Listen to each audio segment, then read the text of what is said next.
Ravi de vous retrouver sur Kati 24. Bonsoir et bienvenue à tous dans ce flash d'information. Le président de la transition, son Excellence le colonel Assimi Goïta, chef de l'État et chef suprême des armées, a reçu ce jeudi 8 décembre 2022 le chef d'état-major et directeur des services des armées dans la salle des Baquets à Koulouba. Cette session du comité de défense de la défense nationale a été l'occasion pour les chefs d'état-major et directeurs des services des armées de faire l'état des lieux et d'annoncer des perspectives. Le ministre de la Défense et des anciens combattants, colonel Sadio Kamara, a rappelé que depuis son investiture le 7 juin 2021, le chef suprême des armées s'est fixé comme priorité absolue la sécurisation du territoire national. Il est d'autant convaincu qu'il a toujours estimé qu'il ne saurait avoir le développement sans sécurité. Cette priorité est justifiée par l'état de lutte de défense, la dégradation de la situation sécuritaire dans notre pays, ainsi que la prise en compte des préoccupations fondamentales et des aspirations légitimes de nos populations, a expliqué le ministre Kouissali la dynamique de reconstruction de notre outil de défense. Une dynamique qui a permis des avancées significatives dans le renforcement des capacités des forces de défense et de sécurité maliennes. Dans son discours de clôture, le président de la transition a fait un tour d'horizon des problèmes auxquels le Mali est confronté. Au cœur de ces problèmes, des campagnes de manipulation de la part de certains anciens partenaires mécontents de la dynamique enclenchée pour la stabilisation et le développement du pays.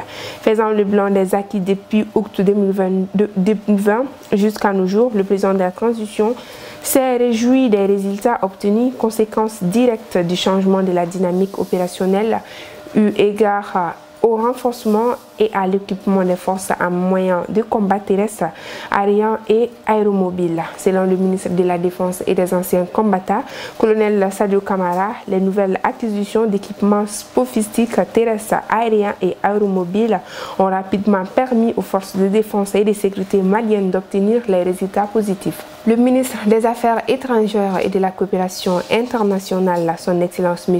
Abdoulaye Diop, a reçu en audience le jeudi 8 décembre 2022 l'ambassadeur de la Fédération de Russie, son Excellence M. Igor Gromingo.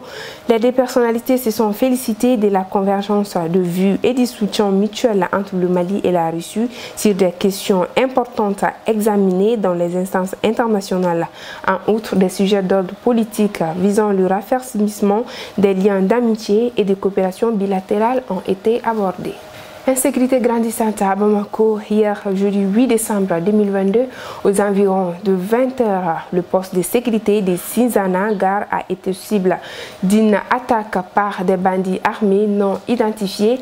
Les 10 bandits à bord de motos auraient ouvert le feu sur les agents en service selon des sources locales. Sinzana est une commune du Mali située dans la région de Ségou, au sud-ouest du Mali, à seulement 40 km environ au sud de la ville. Le bilan provisoire fourni serait 3 victimes, dont 2 civils tués, la personne chargée d'ouvrir la barrière et un autre civil et un gendarme blessé. Après leur acte barbare, les bandits se seraient disparus dans la nature. Toutes les victimes auraient été transportées au centre de santé. Sénégal, le maire de Ziguinchor en Casamance, l'opposant avait rebaptisé plusieurs axes de la ville, estimant que le maintien de certains noms offensait la dignité des Sénégalais. Le 8 décembre, la Cour suprême du Sénégal a invalidé le changement du nom de certaines rues de Ziguinchor qui portaient le patronyme des personnalités françaises le 17 février dernier. Quelques jours après son installation à la mairie, l'opposant Ousmane Sonko avait rebaptisé plusieurs artères de la ville en hommage aux tirailleurs africains des 2 guerres mondiales et à d'autres célébrités locales. 6 décennies après notre indépendance, le maintien de certains noms est une offense à notre dignité nationale, avait-il justifié. Et voilà, c'est ainsi que s'achève cette édition. Merci à vous de l'avoir suivi. L'info continue sur nos pages Facebook, YouTube. Passez un bon week-end.